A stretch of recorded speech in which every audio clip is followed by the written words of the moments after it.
बिस्मिल्लाहिर्रहमानिर्रहीम, अस्सलाम वालेकुम। Welcome to my channel cooking with Nabira. आज मैं बना रही हूँ बहुत ही मज़ेदार और यूनिक रेसिपी आलूओं से। जी हाँ, यह है आलू की तरकारी, बहुत ही मज़ेदार सी।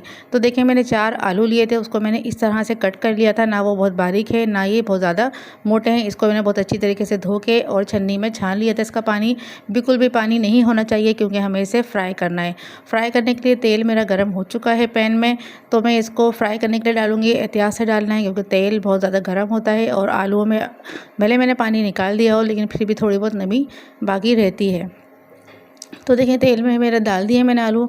अक्सर लोग मुझसे पूछते हैं कि आपका तेल इतना येलोस सा क्यों होता है, तो मैं बता दूं कि मैं सरसों के तेल में खाना बनाती हूँ। मैं पकवान जो है बहुत कम लेती हूँ, रमज़ान वगैरह में मंगवाती हूँ, वरना सिर्फ मैं पूरा साल मेरा सरसों का तेल ही चलता है, क्योंकि मुझे लगता है कि ये सेहत के लिए ज़्यादा अच्छा होता है।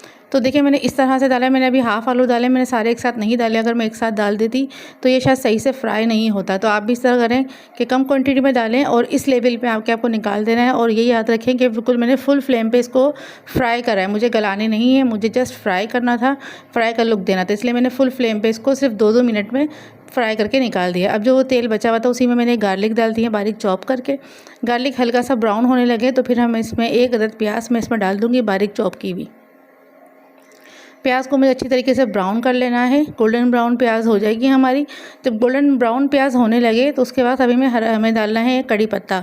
अच्छा, इसकी स्पेशलिटी यही है इस भुजिया की कि इसमें जो कड़ी पत्ते का फ्लेवर आएगा ना, आप यकीन करो, एक बार आप मेरे बोलने पे इसको बना के लाजमी चेक करना, आप मान जाओगे वाकई में ये बहुत ही मज़ेदार सी थी, झटपट। कभी कभी आपको कुछ ना समझ में आए तो ये बना लो। इसके साथ देखो, मैंने डाल दिया है कुटी हुई मिर्चें 1 चम्मच भर के, आधे चम्मच हल्दी और आधे चम्मच मैंने इसमें नमक डाला है डेस्टेड। इसके अलावा और मसाला इसमें नहीं डालेंगे। इसको बस हल्का सा भून लेना है, हल्का सा भूनना है। अगर आपको लगे कि हाँ मसाला जल रहा है, तेल का पानी कम है, तो आप हल्का सा 2-4 चम्मच पानी इसमें डाल सकते हो। जब ये मसाला इस तरह से भून जाएगा, तब मैंने क्या किया, 2 टमाटर मैंने कट किए थे और उसको मैं इस तरह से डाल दूँगी और उसको मैं ढक दूँगी सिर्फ 2 मिनट के लिए।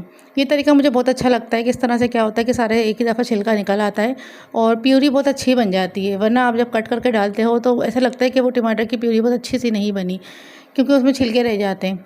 अब ये देखिए, मैंने मैश कर करके टमाटर सारे गल चुके थे। अब मैश करके मैं इसकी प्यूरी बहुत अच्छी तरीके से बना दूँगी।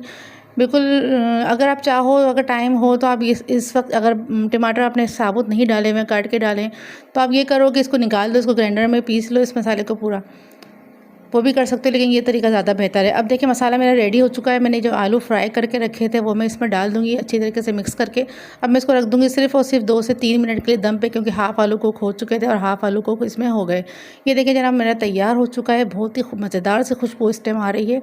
तो बस अब ये डिश आउट कर लेते हैं हम। ये देखें, इसको लाजमी ट्राई करिएगा मेरे कहने पर। एक बार बहुत ही ज़्यादा ये मज़ेदार बनते हैं और झटपट बनते हैं। जब कुछ ना समझ में आए तो इसको ट्राई करें और मेरे चैनल को लाजमी सब्सक्राइब करें और बेल आइकन को भी थम्स अप कर दिएगा, ताकि मेरी नई आने वाली वीडियोस आप तक पहुंच सके। और मेरी वीडियो पसंद आ रही है तो प्लीज़ कमेंट्स में मुझे लाजमी बताइएगा। अपने दोस्तों से शेयर करें मेरी वीडियोस और अपना बहुत ज़्यादा ख्याल रखिएगा। मुझे दीजिए इजाज़त। अल्लाह हाफ़िज़।